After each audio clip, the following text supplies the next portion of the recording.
ಒಂದು ಪುಟ್ಟ ಹಳ್ಳಿಯಲ್ಲಿ ಸಿದ್ಧಾರ್ಥ ಎಂಬ ಹುಡುಗನಿದ್ದ. ಅವನಿಗೆ ಓದಬೇಕೆಂಬ ಹಂಬಲ ವಿಪರೀತ. ಆದರೆ ಮನೆಯ ಪರಿಸ್ಥಿತಿ ಮಾತ್ರ ತೀರಾ ಬಡತನದ್ದು. ಹಗಲಿಡೀ ತಂದೆಯ ಜೊತೆ ಹೊಲದಲ್ಲಿ ಕೆಲಸ ಮಾಡಬೇಕಿತ್ತು.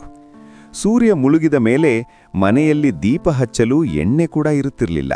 ಒಂದು ದಿನ ಸಿದ್ಧಾರ್ಥ ಬೇಸರದಿಂದ ಗುರುವಿನ ಬಳಿ ಹೋಗಿ ಕೇಳಿದ, ಗುರುಗಳೇ, ನನ್ನ ಹಣೆಬರಹದಲ್ಲಿ ಓದಿಲ್ಲ ಅಂತ ಕಾಣುತ್ತೆ.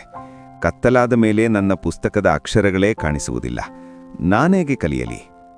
ಅದಕ್ಕೆ ಗುರುಗಳು ನಕ್ಕು ಒಂದು ಮಾತು ಹೇಳಿದ್ರು, ಸಿದ್ಧಾರ್ಥ, ಕತ್ತಲೆ ಇರುವುದು ನಿನ್ನನ್ನು ನಿಲ್ಲಿಸಲು ಅಲ್ಲ, ನೀನು ಎಷ್ಟರ ಮಟ್ಟಿಗೆ ಬೆಳಕನ್ನು ಹುಡುಕಬಲ್ಲೆ ಎಂದು ಪರೀಕ್ಷಿಸಲು.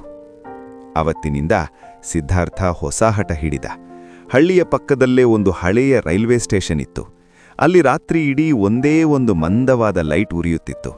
ಸಿದ್ಧಾರ್ಥ ಪ್ರತಿದಿನ ರಾತ್ರಿ ಕಿಲೋಮೀಟರ್ ಗಟ್ಟಲೆ ನಡೆದು ಆ ಸ್ಟೇಷನ್ ತಲುಪುತ್ತಿದ್ದ. ಚಳಿ ಇರಲಿ ಮಳೆ ಇರಲಿ ಆ ಮಂದವಾದ ಬೆಳಕಿನ ಕೆಳಗೆ ಕುಳಿತು ಓದುತ್ತಿದ್ದ. ಊರಿನವರು ಅವನನ್ನು ನೋಡಿ ನಗುತ್ತಿದ್ರು. ಹುಚ್ಚ, ಈ ರಾತ್ರಿಯಲ್ಲಿ ಯಾರು ಓದುತ್ತಾರೆ?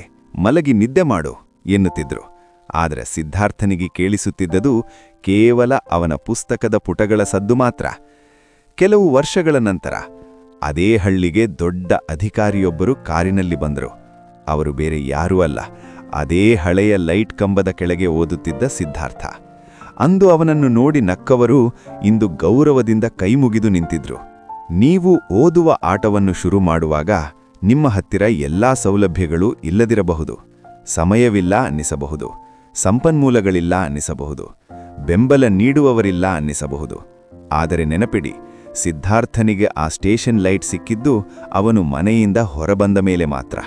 ನೀವು ಕಷ್ಟಗಳನ್ನು ನೆಪ ಮಾಡಿಕೊಂಡು ಕೂತರೆ ಕತ್ತಲೆ ನಿಮ್ಮನ್ನು ಆವರಿಸುತ್ತದೆ. ಅದೇ ಹಠ ತೊಟ್ಟು ಹೊರಬಂದ್ರೆ ಇಡೀ ಪ್ರಪಂಚವೇ ನಿಮಗೆ ಬೆಳಕು ತೋರಿಸುತ್ತದೆ.